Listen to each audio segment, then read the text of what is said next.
Welcome back. It is Mark Hirschi here with Movified Wednesdays, and we are coming live from the Atlas Van Lens Convention out in Phoenix, Arizona.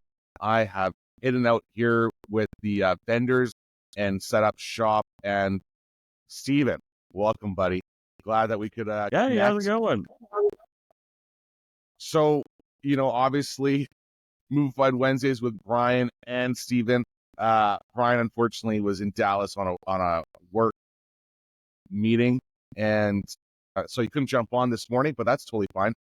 We just wanted to make sure we can hammer through some of the questions and some of the concerns that people are having, especially when it comes to running operations. And who better to talk about operations than our very own Steven Reed? So, Yeah. Steven, we talked about this earlier in the week, and when I think about running operations from a smaller standpoint, so you're going to talk to the guys that have 2 or 3 trucks, right? So let's just start off right off the basics. You're doing it yourself. I know Brian's really heavily on, I would be sitting there just dispatching myself. It's only 2 or 3 trucks. I'm going to make sure this is being taken care of. What are some of the things that you think you should make sure that you are ensuring right off the bat to make that morning dispatch go smooth, even when you're just starting with a small fleet? Yeah, I think the 3 or 4 trucks, obviously you're going to be the one in command. You usually don't need an employee at that point to operate during the day after the morning.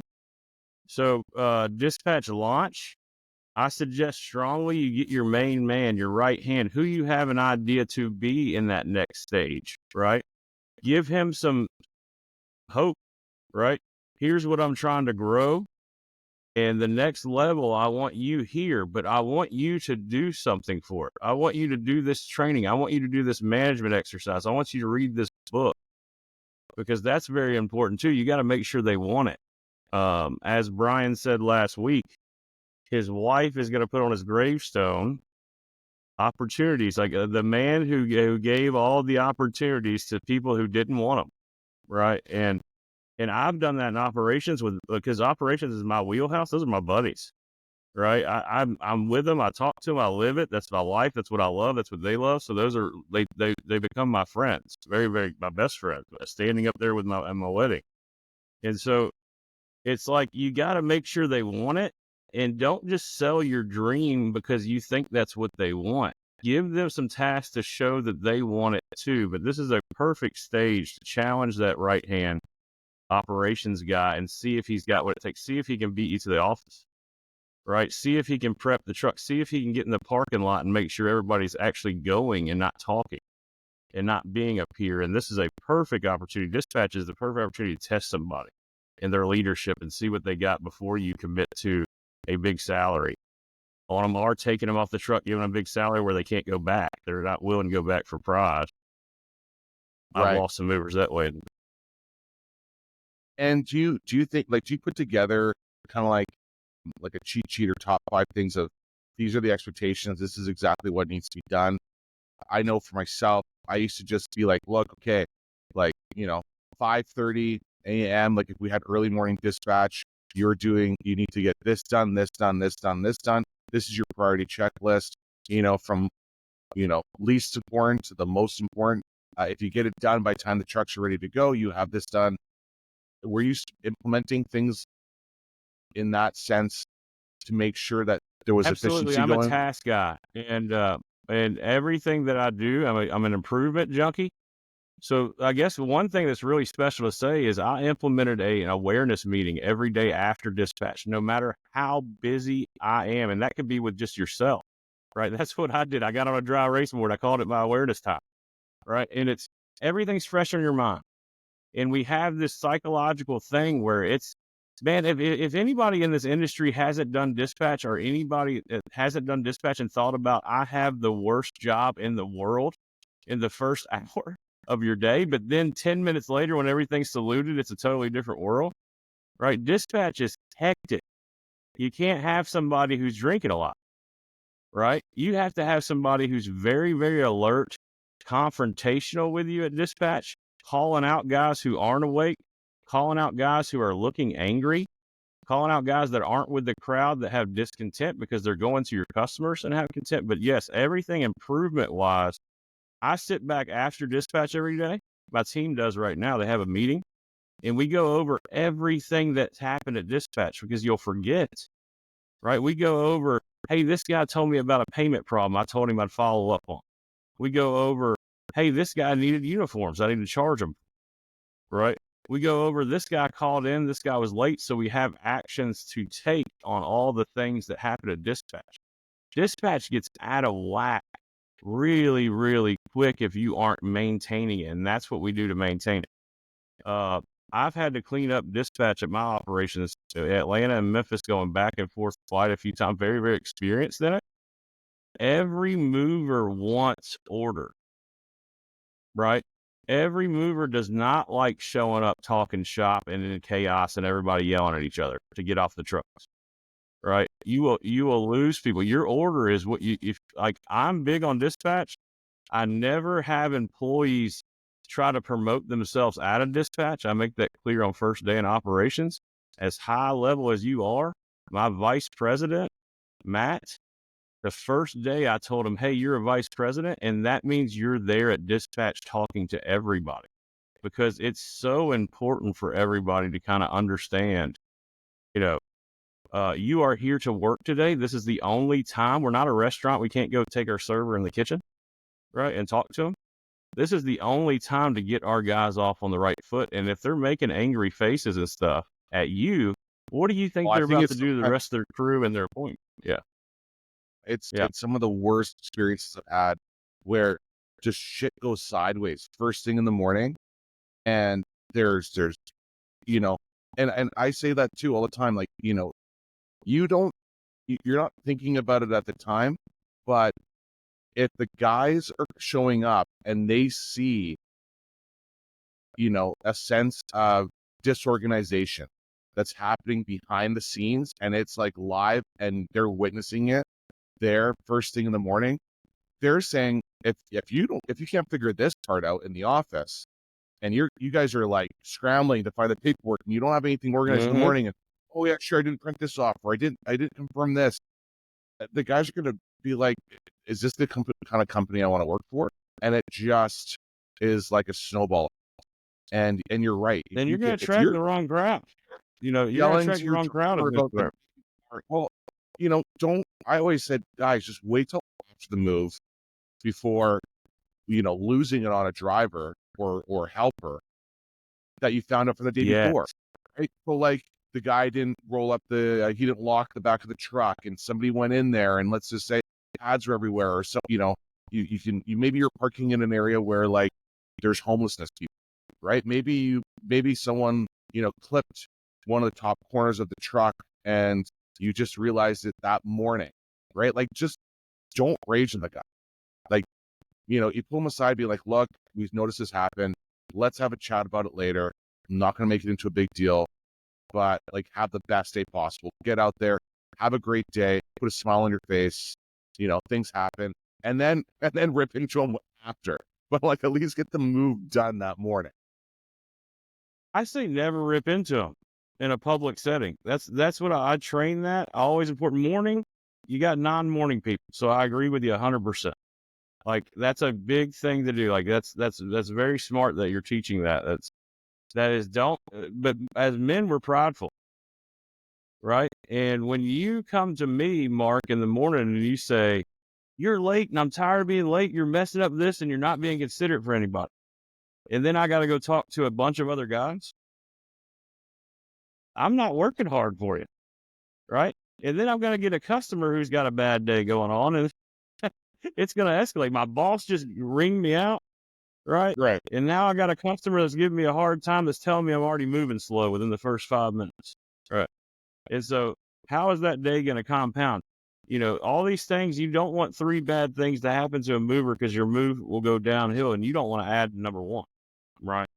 There's a way to handle, and that is one-on-one with respect and saying why you're saying it, right? Totally different meaning if you pull that mover in your office, right? Instead of ringing him out and say, hey, Either we need to talk about this later so he knows and he's on his mind for the day to do a good job, or let's go ahead and talk about this because I can't have it.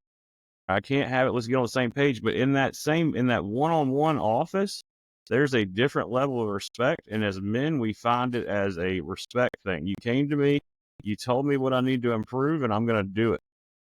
But when you come into a group of men, we have a different outlook on when we hear things, especially with who we're leading, right? And so that's never like this. The argument time's not before you go send them to the customer.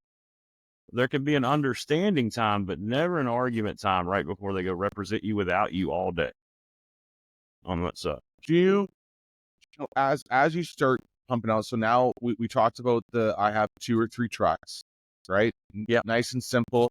We've talked about, try and find one of your lead hands to kind of be that assistance, test these guys out, to maybe give them a little bit more responsibility, to even help with that dispatch. Your number one driver or somebody that you can see possibly working also in a dispatch setting, or that has the demeanor, right? That you have to have the right demeanor too, right? There's going to be a certain sense of guy or gal that can handle it, behind the scenes, right? Because dispatching a bunch of grown men can be, and women can be extremely infuriating and frustrating. But, as you start pumping out more trucks, now I'm on the 5, now I'm on 6, now I'm on 7 trucks. We have full crews going out. You're dealing with, maybe 20, 30 guys that have to go out. When do you start looking at your dispatch and say, okay, I need to now give this dispatch a dispatch assistant. I need to, add another person in there, because your dispatcher, sure, he was in early to make sure the trucks were kind of prepped and ready to go. But at the same time, too, a guy showing up at the yard, you got all these things going on, and he's stuck in the office now. Or depending on how you've done your setup, right? Maybe your setup is just meet on site at the location, right? Each person has a different, setup for their company.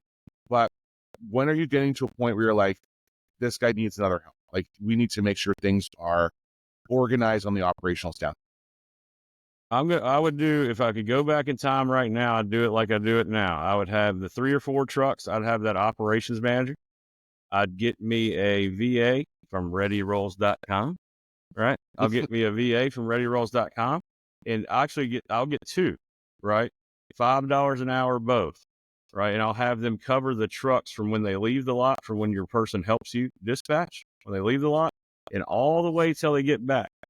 And I'm telling them, because they're from a whole nother world, right? Where moving is different. I'm telling them, here's the script, here's the closeouts, and the 10% that you get that people aren't perfect, don't have questions, or had a little bit too much to drink at night, and want to talk about the bill a little bit more, escalate those up. And I'm avoiding 90% of my calls and scaling. And so when I get into that next stage, right, that 5 or 6, I'm growing, and let's make some money at this thing, right?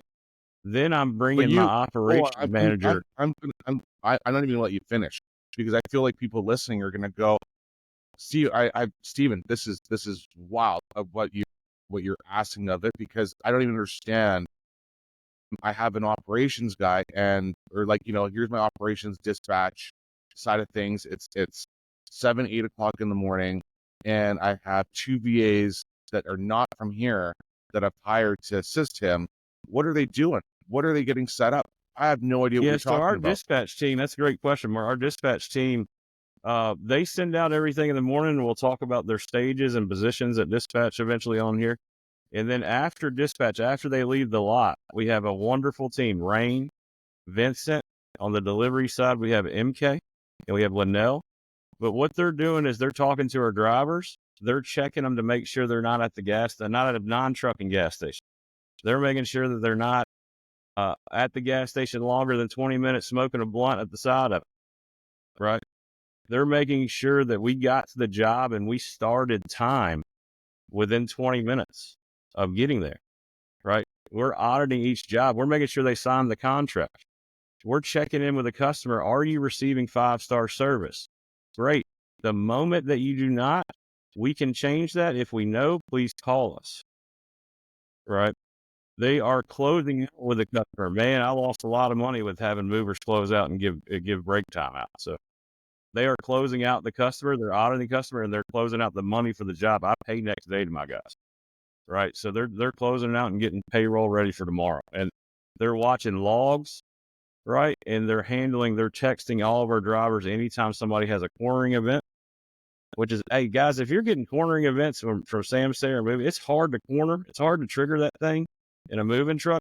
Act on it. Just a side note, cornering's bad if they can pull that off in a box truck. If you're getting that alert, they're in danger zone. But they're checking those things. They're making their KPIs are driver scores. Right. We want a threshold of all of our drivers over 88 driver score in Motiv. They are looking at everything that you would want to look. So they're watching our guys. Yeah. You know, I'm going to cut you off every single time because I want to stop and break down because you were just hiring with like so much great information. So yeah, you got to stop me because like I've been doing this for 16 years. It's like normal to me. Like it's routine. So I'm used to talking to my team and we've been doing it. Right. So yeah, please stop me. So, you know, anybody let's be realistic here. Make sure you have a good CRM system that you're using that at least has a good dispatch program within there that you can get the trucks kind of going, right? Especially if you're going to have a VA that's going to have access to this, to make the phone calls, to phone the guys. You want to have a portal easy enough to be able to log in and go, okay, cool. It is, Wednesday. We have, 10 jobs that are going on. And here's the customers, here's the guys that have been assigned to it. That's step one. And then you're making sure that your truck setup is aligned with your truck tracking software, right? So you mentioned Sarah. So, make sure, and I tell this to guys that have 1-2 trucks, get some type of tracking. Oh no, but I know it's John and it's Scott and these guys are my top drivers and they would never rip me off or they never do anything. It's not even about that. It's about efficiency and knowing where your crews are. And now with that technology out there, like sign up, find a program that's going to work for you and go for it. Would you agree? To make sure that visibility, guys. What we don't have is visibility. We aren't in the kitchen where we can go talk to the server and the cook and fix it right then. Right. Your only visibility of what's going on out there is what tools you give that truck to watch. Right. And I'll show. I'm the biggest ambassador of Motiv or Sam Sayre or any of them. Now I can't confirm any of their customer service. Great sales reps, but we all know where it disappears the big company after that. But making sure my team does not unplug the dash cam. Having that dual facing camera where it's not just front and back. I got Motiv to match Sam Sayre's price of the one to give me the dual. Right. And I am here talking to you right now. Why do you think that's an important thing? I know companies that are like, nah, I'm going to skip out on the dash. Yeah. Maybe it's not that important. I just want to check my trucks. Yeah, that's why I'm here. I don't think I'm here if I don't. 2020 or 19, I have to look it up. I had a horrible call. I was at a conference. I was actually at Mattress Firm at a conference checking out their facility. So very exciting time for me in the furniture world and a huge retailer in Houston. And I got a call that said we hit some. And he's going to the hospital. He's alive and he's going to the hospital in critical condition. The truck hit somebody. We ran over a person, which is never a call any of us want to get. The person is alive. So I'll go ahead and he's alive and well. So I'll go ahead and do that because my driver's alert. But what saved my behind, Brian's not on this camera on this episode, so we might not have too much cussing. He's not getting me revved up. But what saved my behind was that camera. That camera showed that this gentleman was out in rain, a rainy day. That camera showed that he wasn't at an intersection. He was way off. He was far off from an intersection, which if you look at the scene, which we went out there immediately, right?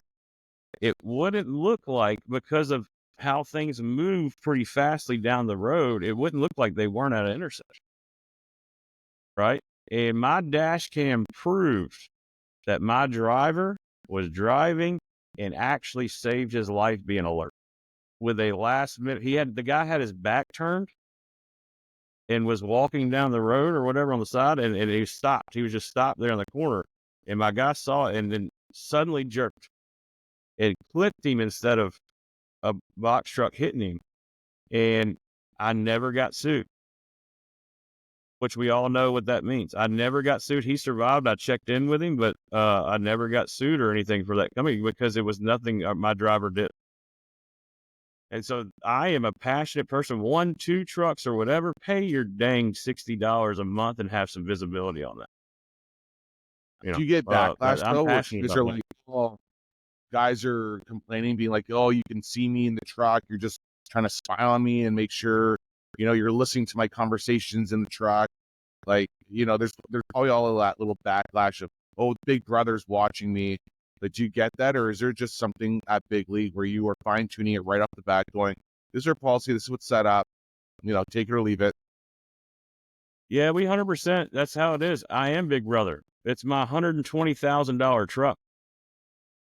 Right. So if I were driving your $120,000 truck, wouldn't you want it? And we all laugh and we move on. Right. But that's the reality of it. It is 120. Well, I guess it goes up all the time, right? $135,000 truck. And I'm going to make sure that I'm watching you and you're not doing anything that's off of that. So I am Big Brother while you're in that truck. So act like it. I want them to know I'm watching them. Hey, if you unplug that camera, I can only assume what we're doing, and you have a drug test when you're coming back.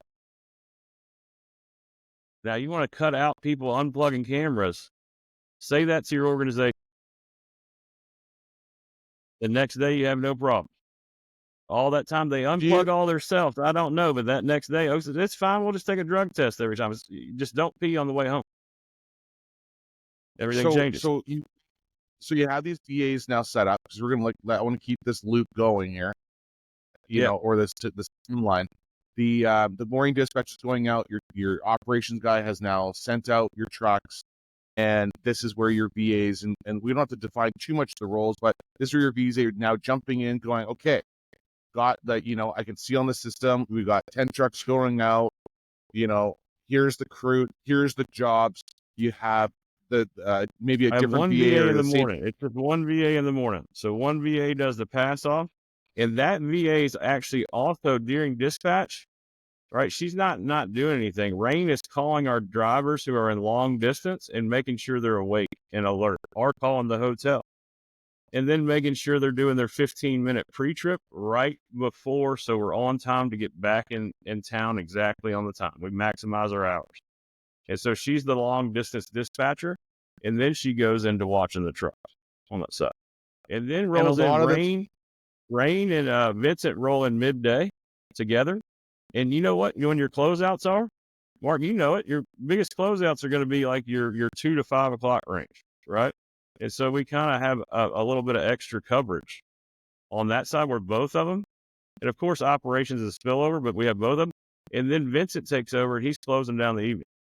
He's getting his rundown from Rain. But the responsibilities go, my dispatchers in the Philippines at Ready Rolls, they are the ones that they're responsible for, as soon as that truck leaves the lot until that truck gets back to the lot. I guess to say there's no gray area in our customers and that experience.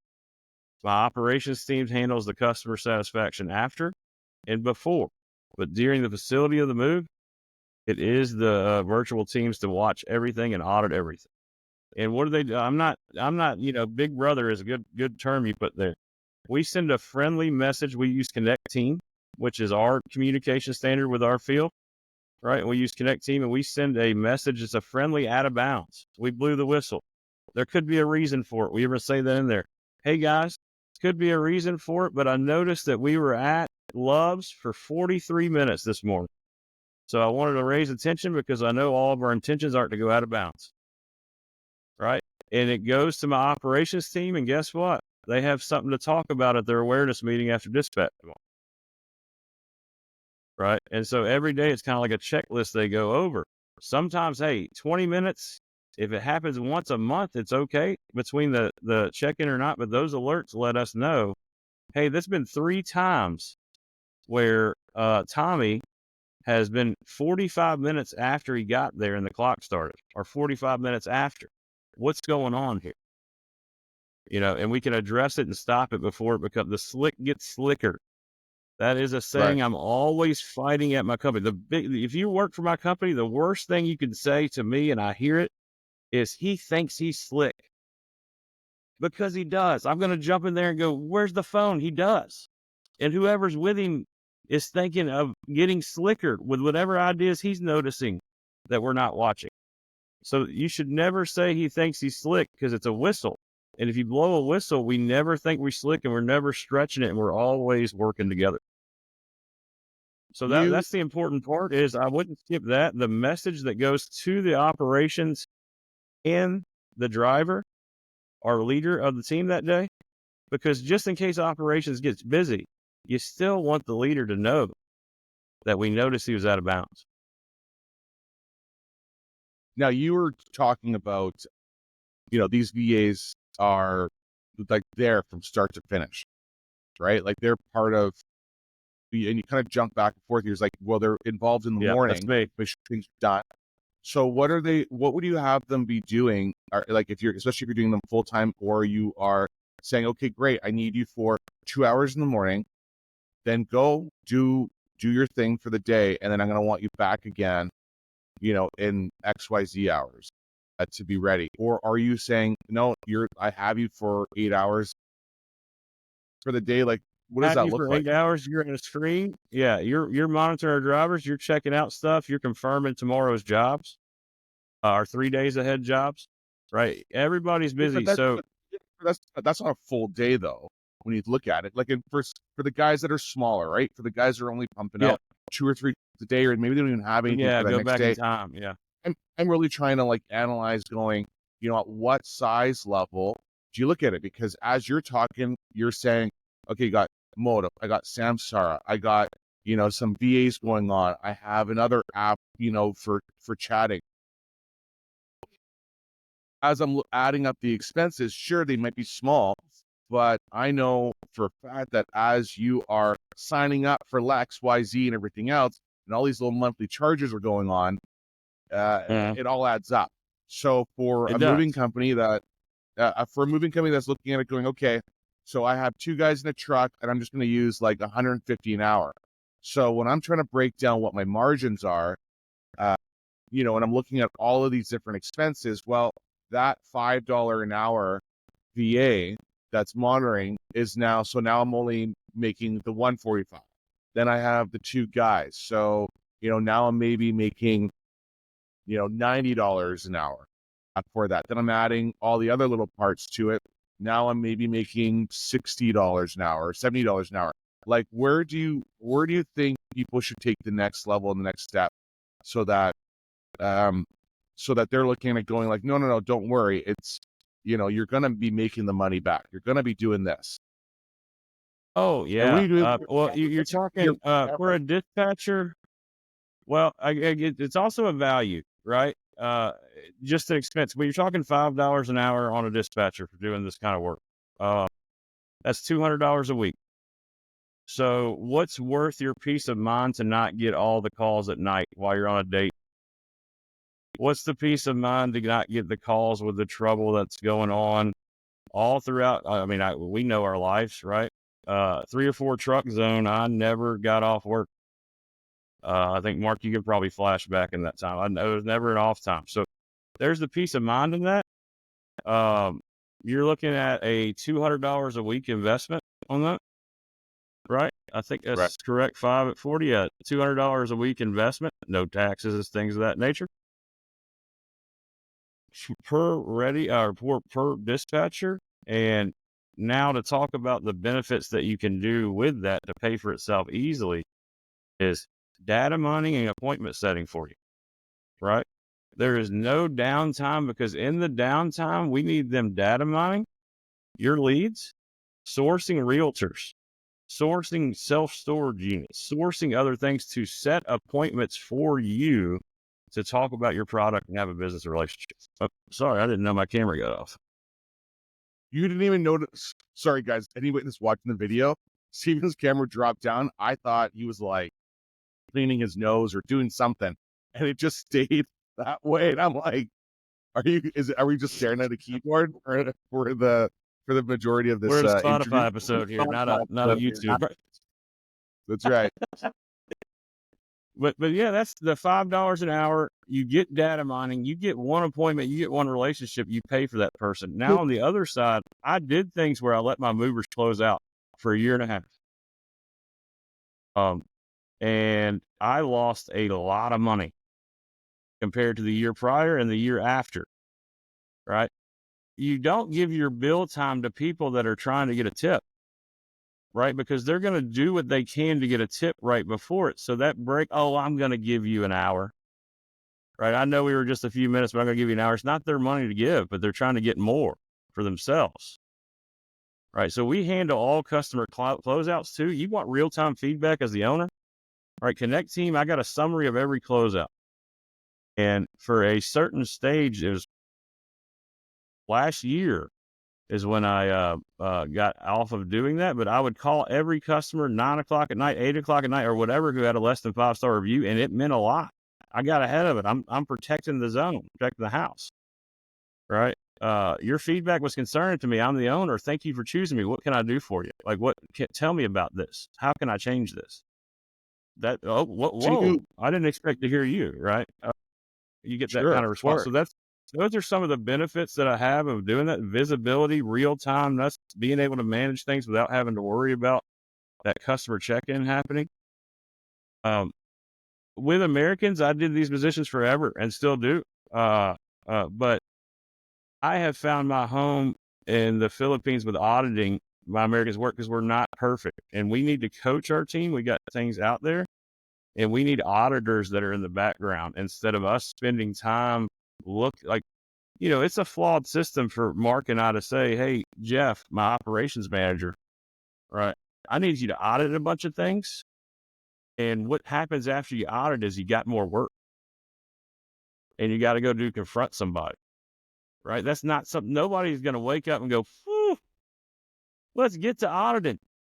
Right. Right. But if it's my job to audit background to support my operations team, then I will audit. And that's the Philippines culture I have found to be very unique in the fact that it's Asian culture. So pleasing, in which we all know is a very important part of the culture there. And honesty from the Christian aspect of the culture. In that, from an employee, there's a value in that I never knew about until I had it. I never knew how valuable somebody telling me, no, because I had to do 8 other things, I wasn't able to do this. Good. Because what we do in America, what I do at least, what my team does is we'll say, you're reminding me of something I needed to do, and I'm telling you what you want to hear, and I'm going, oh, crap, I got to do that. And there's always problems. As a leader, there's always problems because you're thinking that person did that and is doing that. But in reality, they're pushing on the back burner. It's a different priority. So the honesty of this audit, the honesty of the background, I've had so much more success than the American workers that I've tried to put in that position at, $20 an hour, $17 an hour. That honesty thing, that getting after it and saying, you know what, this is my job, this is a task, and I'm not going to check it off without doing it. And that is a very, very big value I've found in the last couple of years as I've gone down this journey of overseas. I also think we always get the drivers, no matter if the tablet that they're using or the paperwork that they're using, are a good chunk of them are horrible at math. They're usually missing something. And some of them that are good at math are tired, are exhausted because it was a 2-floor walk up at the offload that they were surprised to do. There was these kind of things, like, your brain has been working nonstop to make sure that this move has been efficient. And now you got to add up, okay, we had XYZ hours. We have this fuel surcharge. We had, these materials and everything else. Do your VAs, and is there an easy way that you have set up for your drivers to call, or they're calling saying, okay, we're finishing up, we're wrapping up, that these guys are doing the math for them and adding things up and making sure everything's ready to go for the closeout, or is that still up to the driver's responsibility? Like, where does those VAs step in at the We end haven't of had the move? challenges, so we look for a degree from the university for anybody that is hired as at Ready Rolls and Big League Movers. So we haven't had a challenge with the addition and subtraction math that is a move yet. So I was worried about that as well before I got into that, but very, very educated on math on that side. I hadn't had too much of an issue with that On the VAs. on the VAs. Yeah. And I have a Yeah. bookkeeper. I have a level 3 bookkeeper that does numbers on there. So we just make sure there's a degree, right? So just kind of like in America, right? We want to make sure that you've learned math before you're responsible for math at our organization. And then we have in the past, it was the office manager audit every job, right? But a bookkeeper works for our office manager. Okay. Is that bookkeeper also a VA? Yes. Yes. Yeah, we have a bookkeeper as a VA, $8 an hour, level 3 QuickBooks certified. Reggie, shout out. Doing an incredible job, and I appreciate her very much. Great job, Reggie. Yeah, she's wonderful. So, we're at a point now where we're getting larger. We have these VAs. These guys are, we tackle this part. What about on-site? Like, what about like still in the office, and like, is there any other tasks that you recommend to say, guys, if you could still have a couple other guys, in the morning now, because you're running out 10 trucks that could be involved with dispatch or the operational side, like, what would be your next step? Because we went from having the dispatcher, Controlled chaos. so like, how are you My controlling that answer chaos? is the name of the game at dispatch when the numbers start is it's all about controlled chaos. How can you control, right? And so we set up different positions. They don't have to be they're not full-time positions. These are just what your duties are in the morning, right? So we have the first position is we have the pusher in the parking lot, right? And that pusher is making sure everybody's doing their pre-trip. Making sure it's only drivers in the parking lot is very important, right? You don't want loitering. You don't want, because that's where all the nonsense happens with talking shop, right? So you want everybody separated in their stations, but nobody in the parking lot unless you're a driver. And so the drivers are there. We get them there. We say 30 minutes early. They do a pre-trip, right? David's out there making sure they're popping the hoods. David's making sure their trucks are prepped, right? And they're clean.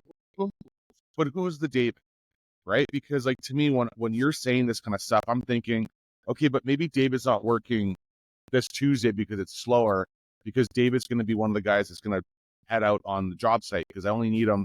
I'm paying him a little extra to be the pusher, be the guy that's out there. Yeah, you pay him a little extra to be the pusher, right? David's my especially moving leader, right? So David is very good at fleet. He can fix things. He's a very experienced mover. He's been a mover for 25 years, right? But he's in the office now, but he's been a mover for 25 years, right? Right, but that's again another role for somebody that is in the office, right? So as you're getting bigger, you are putting someone in there. Yeah, I'm talking about dispatch launch, like the morning of dispatch, right? So a mover can do this station before going on his move. He can be the last one to go to his move, right? As we've had it in the past. So before David was in the office, David would. Right, let's say David's sick, or David's not going to be working that day, or he's on holidays, or whatever the situation is. Are you making sure that you have at least 2 or 3 Davids lined up to say, look, he's not making it in, but you're in charge today to make sure this task has been done. You're the pusher. Absolutely. For this morning. Absolutely. Yeah. So every day after dispatch, we're talking about who's going to be in what position the next day. So I'm planning, if it's me and it's not a big team, I'm planning on, all right, let me make sure my people are going to be in position, and what do I have to cover for tomorrow? Pusher's critical. Pusher's making sure your cameras are there, you're in your logs, you're popping the hoods, you're making sure you're not having a problem to go out of that office. You have a clean stack of pads. you don't get to go to the next station for us, which is getting your job and at the window, if David doesn't sign off on your pre-trip. And then you get to go to the Really? window. Yeah. And the window, that's the big thing. So I have 3 C's. You'll hear them. They're pretty popular move, and a lot of us do them. The 3 C's are, number 1, control. Control of dispatch. The 3 C's of dispatch, number 1 is control. You have control until you give up that job details. So you have control. Don't lose control. Get all you need done and then give the job details. Because once you get the job details, this guy's at a gas station getting some food, right? Where is this guy in the parking lot? Where is this guy? And it's chaos. So hence the controlled chaos. The first C is control. The second C is communication, right? And the third C is completion. In that order. Oftentimes, dispatchers and people in dispatch want to worry about completion before control or communication, and then you got a bunch of moves that are affected, right?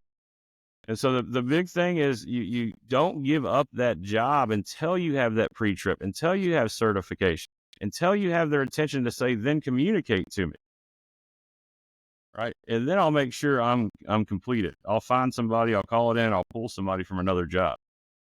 That's the window. So the pushers there, the window is where you go and you check in, you find out if you're a driver or a helper for that day.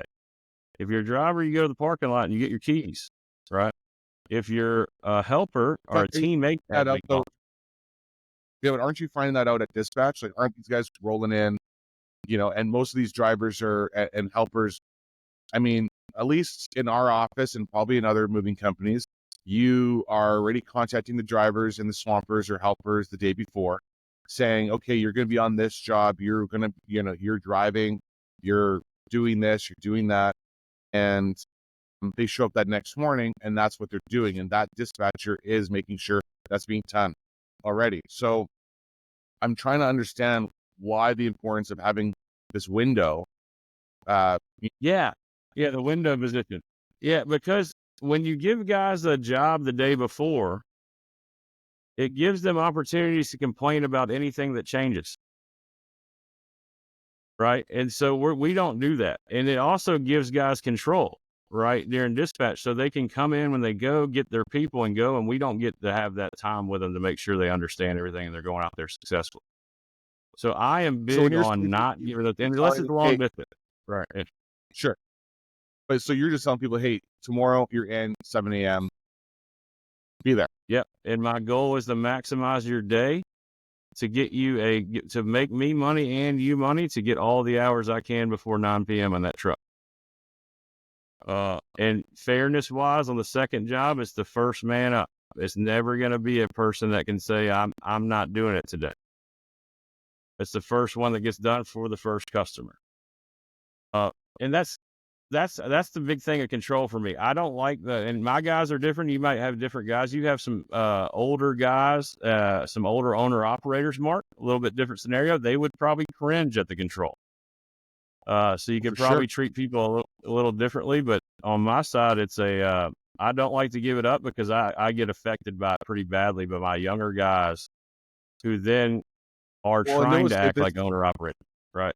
There was actually a panel discussion yesterday where there was a bunch of drivers that have won awards that are top quality, and one of their complaints was sometimes when they're on the road or they're long haul drivers that they're doing. Sure, it's long distance, and you can say it for the local moves, the COD moves, as opposed to even long distance.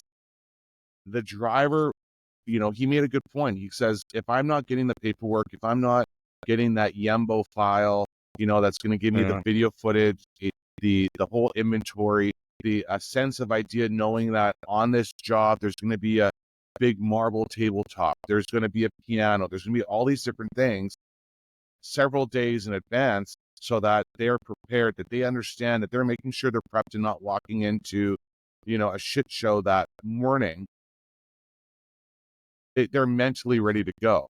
And from what you're saying, no. Like, I want the full control until that morning when I say, hey guys, you're doing this 3-bedroom house. This is your crew. There's a marble tabletop. There's this piano. There's this, there's that, there's that. We got all the supplies. You're all prepped up. You're all ready to go. And see you later.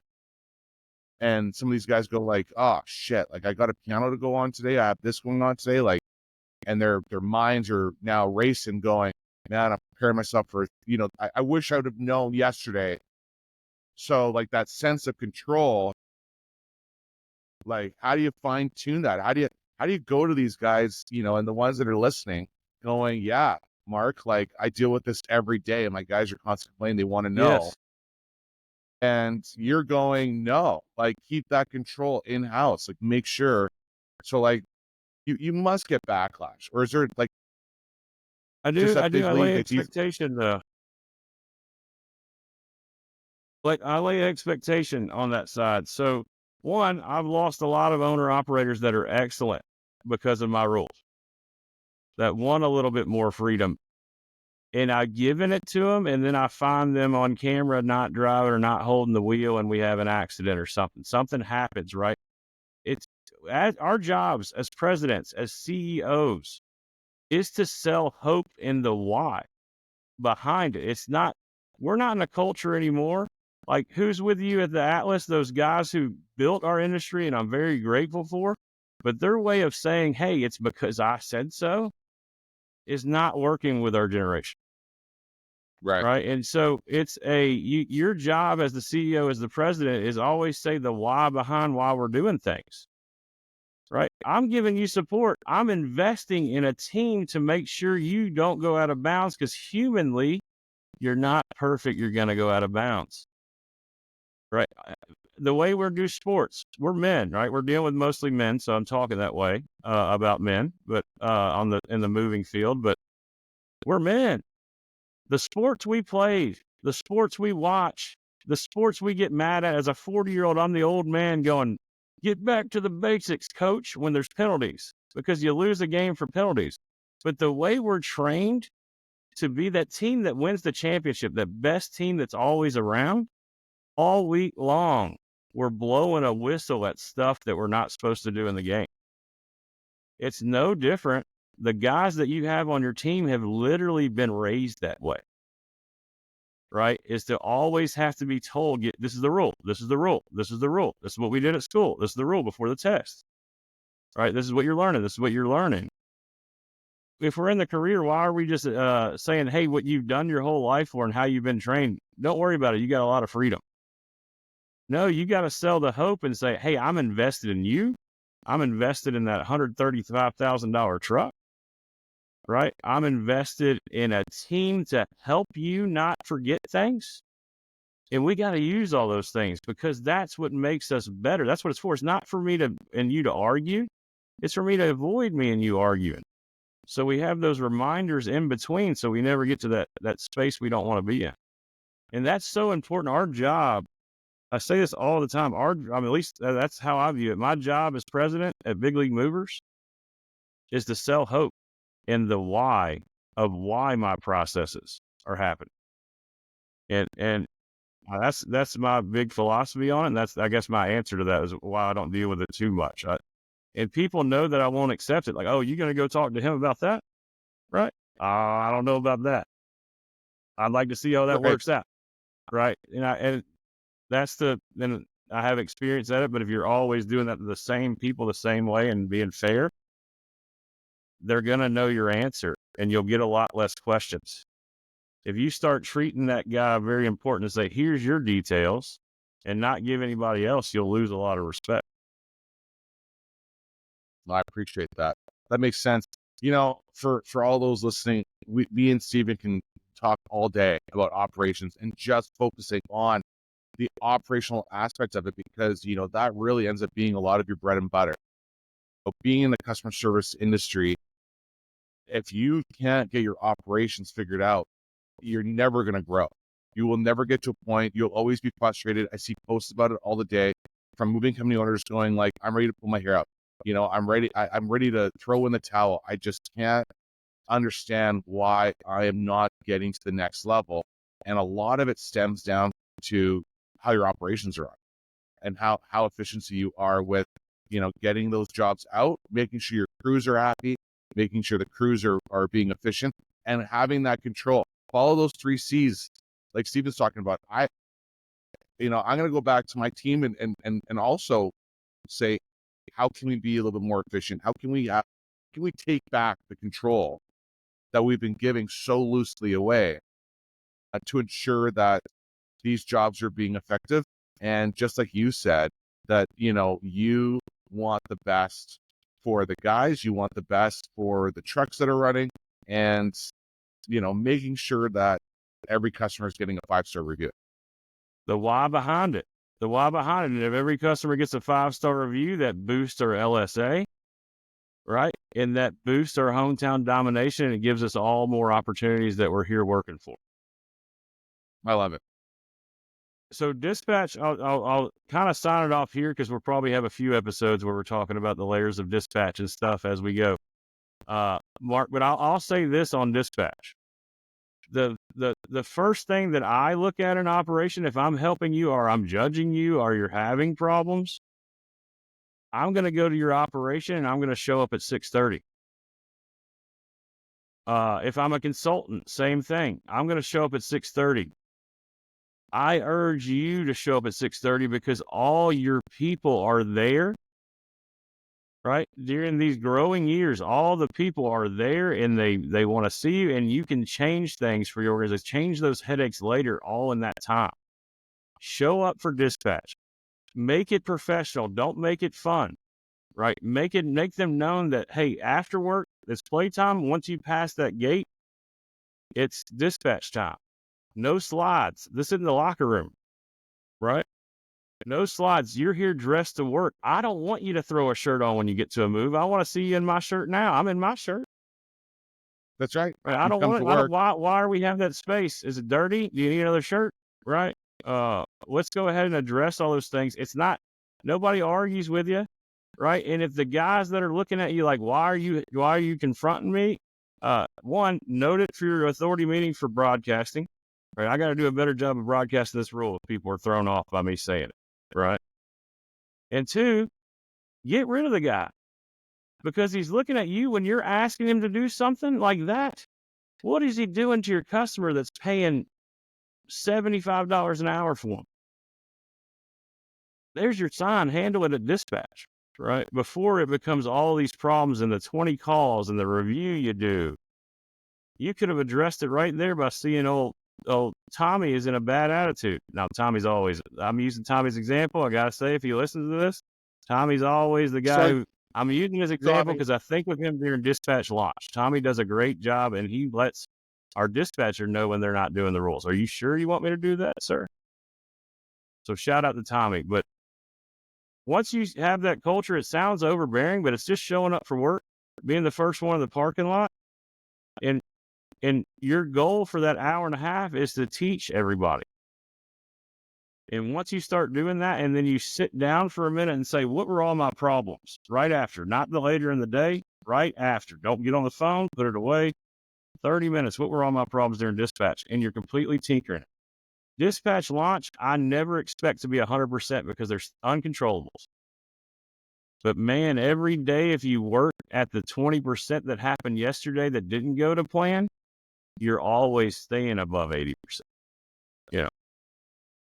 I'll leave it at that. I think it's a pretty solid estimate. We missed Brian very much. Missed Brian very much in his Bill O'Reilly moment.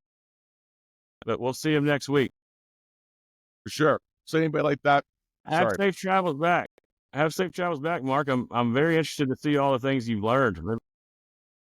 Thank you very much. I really appreciate it for everybody that's listening. Leave your comments. Let us know what you think. Let us know how you're running out your dispatch. Feel free to reach out to Steven or myself or Brian, so that we can try and help and answer any kind of questions that you have or that you want more elaborated on that we talked about in this show today. Just make sure that you're on top of your operations and write some of these notes down and sit down with your team and say, how can we make this more efficient? How can we make this better? Because that's your why. For all those listeners out there, make sure you guys check us out on Spotify, Apple Music, YouTube, and stay movified. Thank you.